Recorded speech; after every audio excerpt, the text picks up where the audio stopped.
Hey everyone, how's it going? Thanks so much for tuning in. In today's video, I've come out to Lexington, Kentucky to finally get the 240SX tuned. This has been a long time coming and I'm super excited. My buddy Brad is getting into the ECU right now to start checking things over. We've got the car on the hub dyno, so it shouldn't be too much longer to where we can fire this thing up. Before we get started, a huge thanks to Valvoline for supporting the channel. Be sure to check out all of their current product offerings at your local O'Reilly Auto Parts, and if you decide to shop online via O'ReillyAuto.com, take advantage of the exclusive discount code SK04, which gets you 20% off of qualified purchases of $100 or more. I put a link in the description box below.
So after you do a first run on something, what's typically the next step?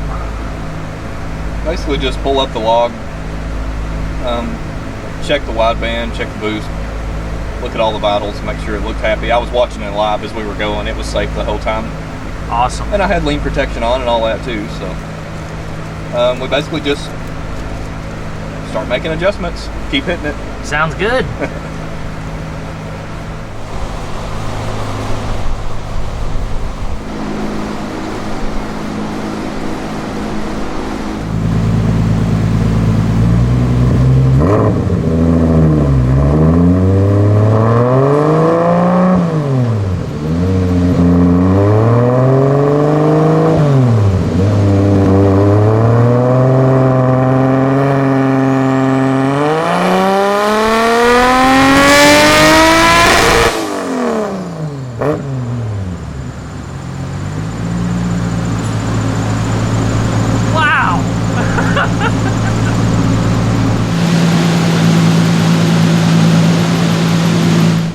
Because that's what's making the throttle have that tiny dead spot at the very bottom of the pedal. Yeah.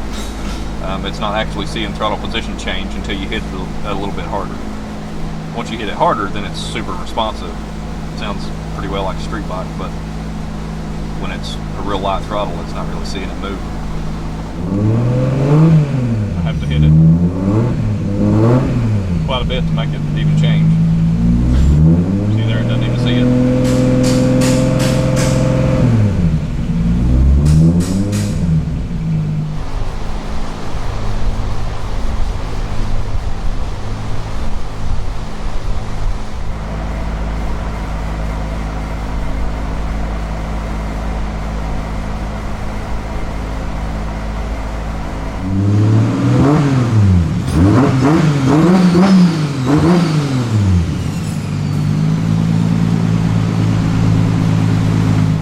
So we saw on the last run that peak power happened at the limiter, and we had it at 7,000 RPM.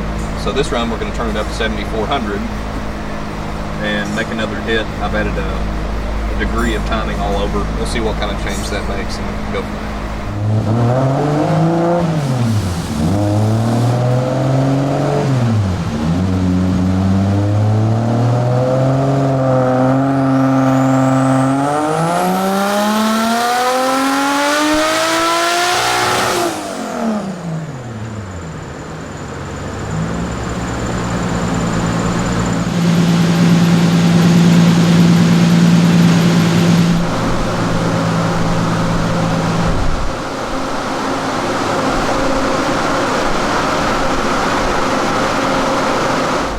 a couple lessons that we can take from that.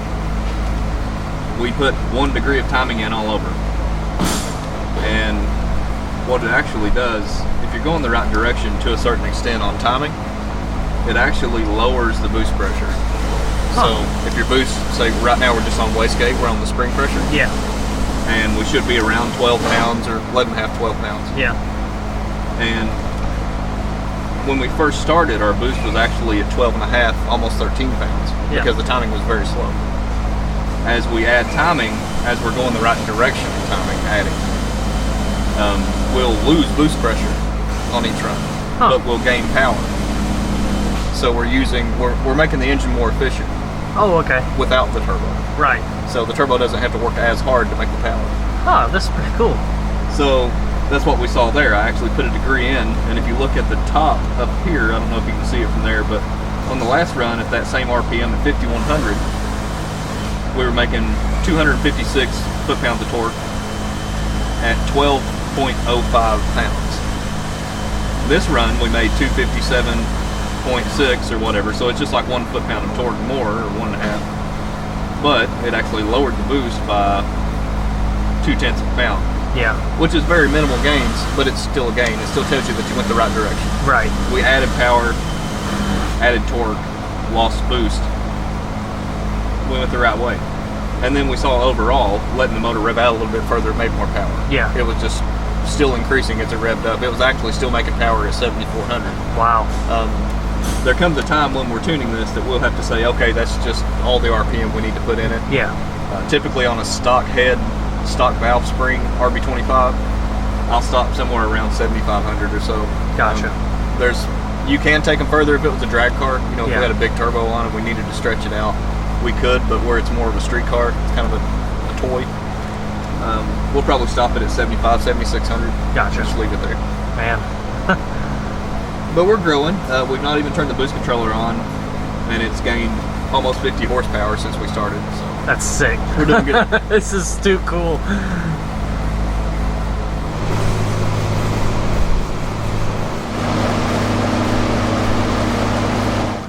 Or 10% ethanol is most pump gas. So it's going to know right now we've got 9 or 10% in it, and I'm tuning it for that currently. So it's going to have a super clean 93 octane, like your standard 93 octane pump fuel tune-up in it. And then when we get finished with this, we drain all of the 93 out and we fill it up with pure E85 as close as we can get to E85, 85%. And then we tune it on that. And then whatever that range is between, it actually uses a scaler that I build here. So you've got this fuel composition scaler, and it's a percentage of fuel correction that it gives it based on the ethanol content. So the more ethanol it has, the more fuel it adds, and as it comes down, it knows what percentage to drop that down to. That's fascinating. That does the same thing with timing, the same thing with boost as well if we want it to. The timing, I can do the same thing, it'll add timing with ethanol. And then boost also has a correction based on ethanol.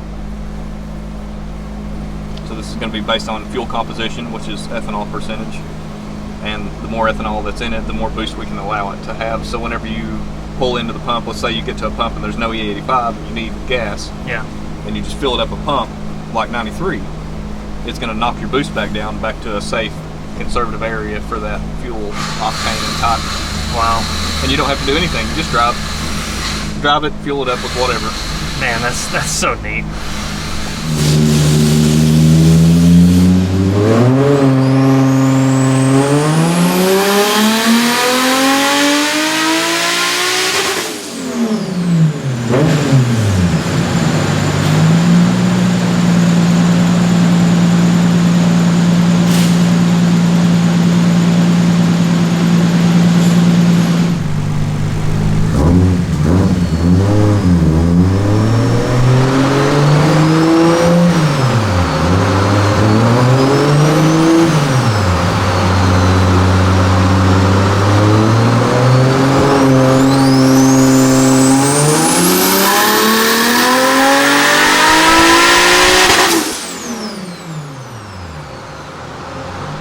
So right now the car is making about 370 horsepower at about 13 psi of boost.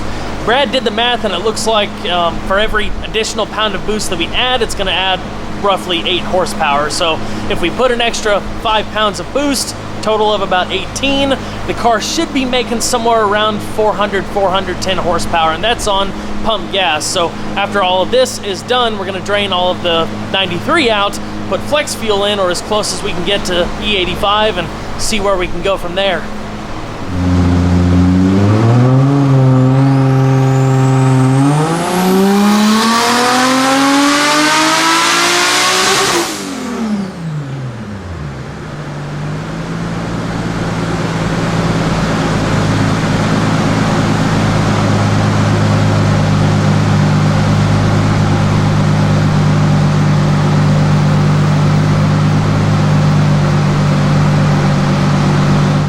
So, what we're facing right now, we actually have a radium regulator on here that is meant for basically an NA car.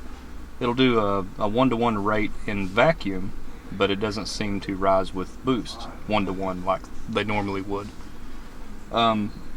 So, we don't have fuel pressure rising with boost pressure. So that's going to limit us pretty hard on what we're able to do as far as power, and also limit us to pump gas at the moment. We're already at about, once we make this next run, we'll be at a really close to 80% duty cycle on the injector. Anything past that's kind of, I wouldn't say useless territory, but you don't get that much more out of the injector past 80-85% typically. With that said, we're basically going to be limited to pump gas this time until we can do a fuel pump change and a different regulator.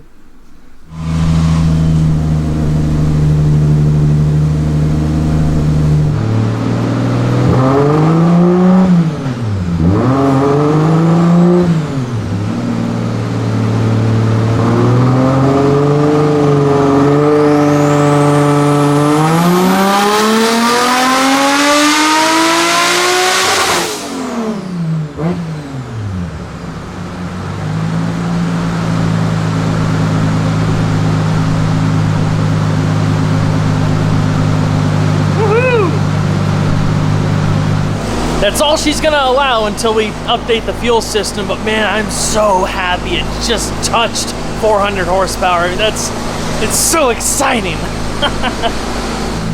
All right, guys, it's time to get this thing wrapped up. So I left the car with Brad at his shop, Swap Shop Garage. So it's been here in Kentucky the last few weeks. He's been performing the other fuel system upgrades, like different regulator, different pump, threw in a couple extra sensors and whatnot. So today we're actually at PSI Speed. Big thanks to Frank for accommodating us here. So get a chance to see the car on a more traditional dyno this time. It's gonna be a lot of fun.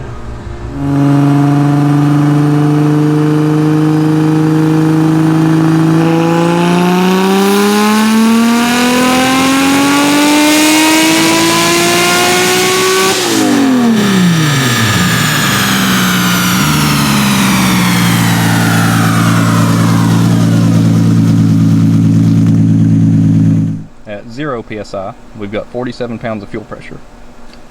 And as the boost increases, we should have a 1-to-1 rising rate of boost versus fuel pressure. So we go up here, let's just move on up to the max. We're at 18 pounds and 65 PSI fuel pressure, which is about where it should be. And as we go on, we get out here, and I noticed on this run, if you look, our boost is still up at 18 pounds roughly, but our fuel pressure has fallen back to 46 pounds now by the end of the run. So what that tells me is we have some restriction between the back and the front, either a filter restriction or possibly even lack of voltage to the pump. So what we might do is hardwire the pump and give it another shot to see if it cures this.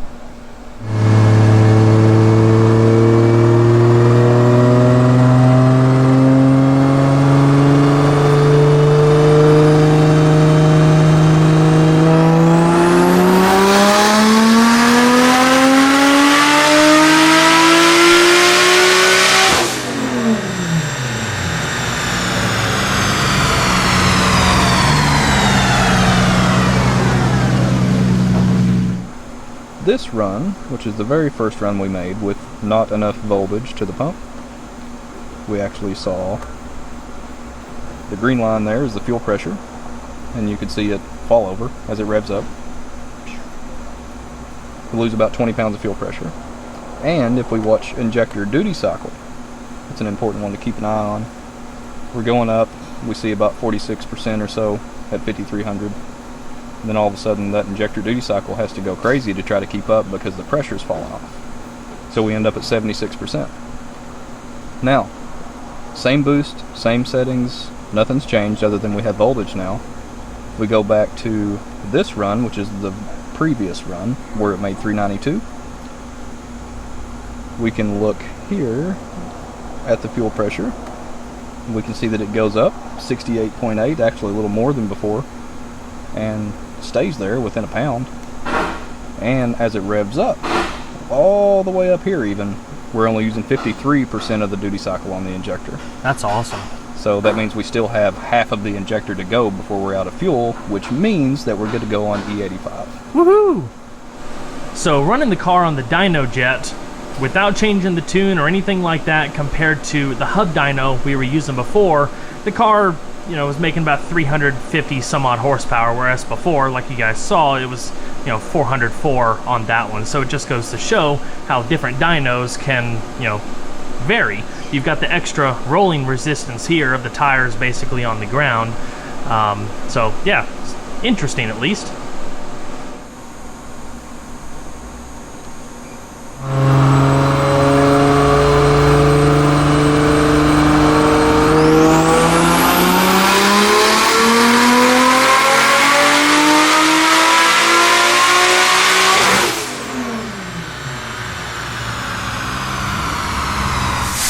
This thing is going to be nuts. Final pump gas tune numbers, 405 horsepower and 319 pound-feet of torque.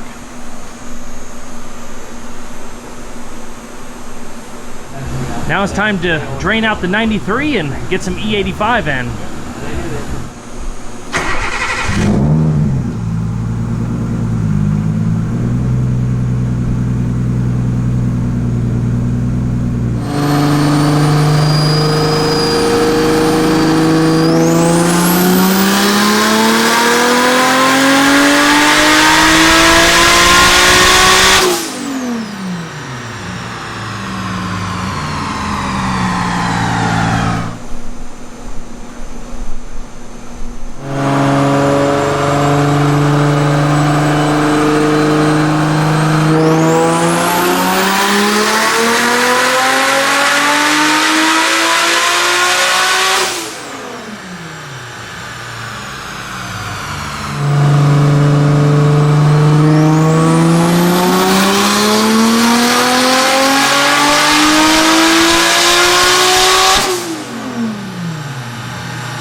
It makes 23.3 pounds of boost all the way up to about 5,900, almost 6,000. And then it rolls over. Even though we're trying to chase it, it's just Add a turbo. the turbo's a little bit too small for that much RPM and that much pressure. Well, I think we've just about reached the end of the line with the setup that I've got. Between the turbo, or the size of the turbo, the fact that it's a stock head with stock cams, stock springs, all of that stuff. You know, it's a street car at the end of the day. I mean, I'm absolutely ecstatic. 440 horsepower is gonna be just nutty in this thing. The two red lines here are from the latest run. The torque is up there, the horsepower is down here. The really nice thing about my car and the way I wanted to build it in the first place is that the smaller Gen 2 Garrett turbo spins up really, really fast, so torque comes on really quick. So, what is it, like 3,500 RPM? It's making 250? Yeah. Something like that. And then it's got this big flat curve to where when you get in the very, very top of the range, that's when it just starts to tick down right there. But this is very awesome, usable power around town in comparison to this blue graph, which is an RB26, bigger turbo, but it's set up more for, I mean, yours was set up more for drag. Yeah. Yeah. So all of that power is up there instead of down in the early. So just gives you a little comparison.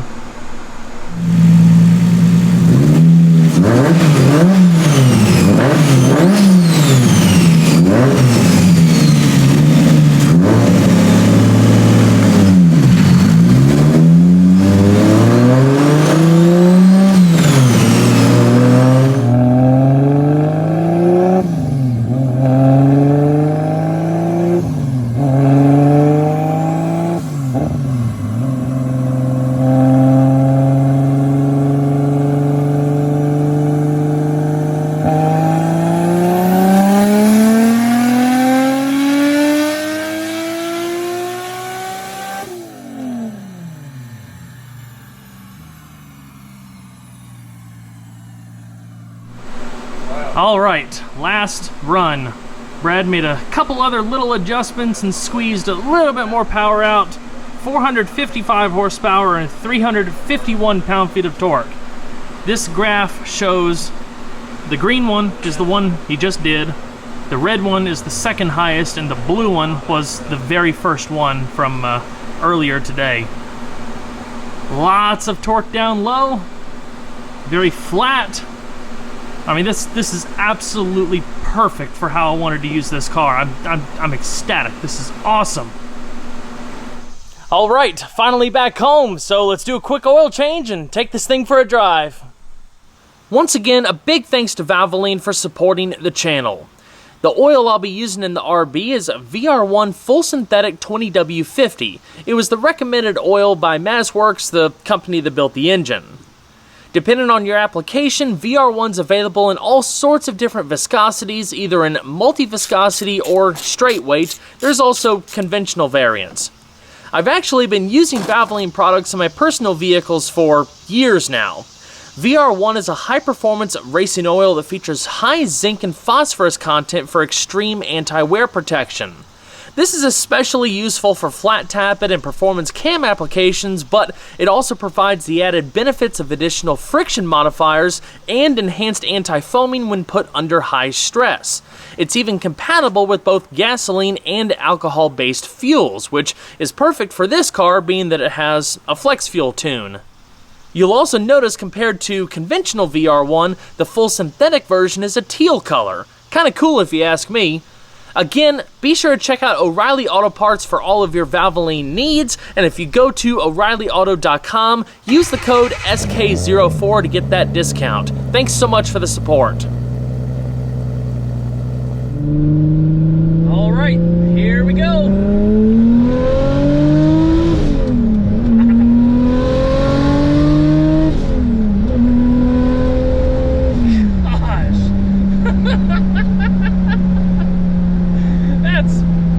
That's ridiculous.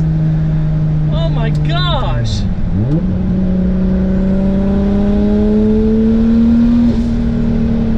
Just listen to it.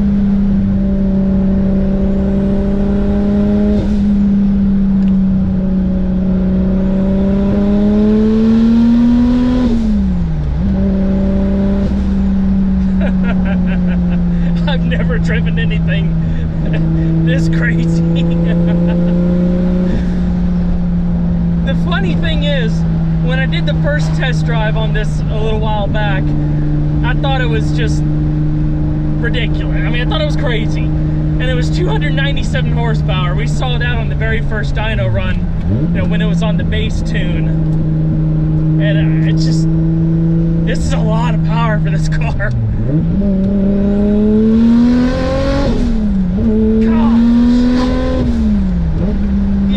Torque! Sheesh!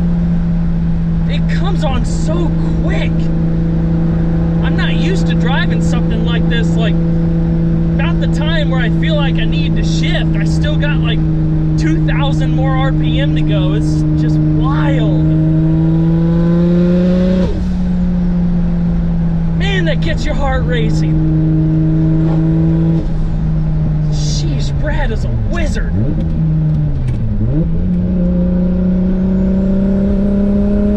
Oh my gosh.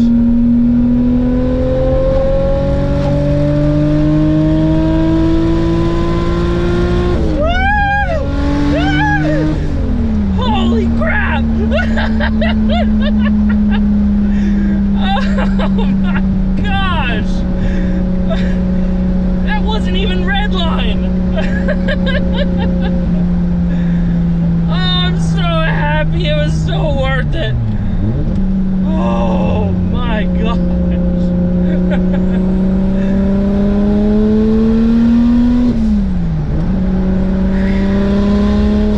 The transmission feels great, the brakes feel great, the steering is awful. I gotta get it aligned. I got an appointment to get it aligned and corner balanced in the next couple of weeks, so it should drive a whole lot better after that. But it rides good, it feels good, man. Whew. It's so incredible finally being able to feel what this car is all about.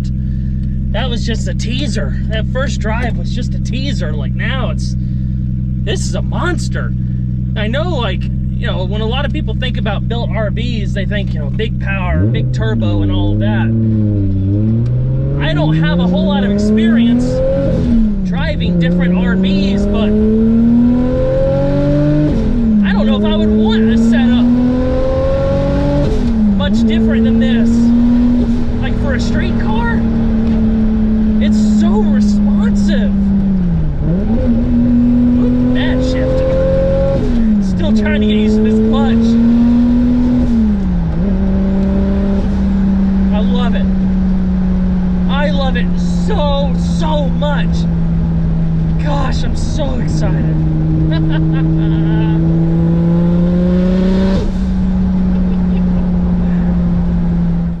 Well, everyone, that is going to wrap it up for this video. I hope y'all enjoyed. Please don't forget to leave a like below. I am so thankful with how this car has turned out. It's taken a whole lot longer than I thought it would, and it's been incredibly stressful, but all of the effort has paid off. Now, there's still a whole lot of work that I need to do before I can call the car done, especially when it comes to the cosmetics. So I'll keep you guys up to date on when to expect some more content. If you haven't subscribed already, please consider doing so, and make sure that notification bell is selected so you can get properly notified of all of the new uploads. I'll see you guys on the next one. Take care.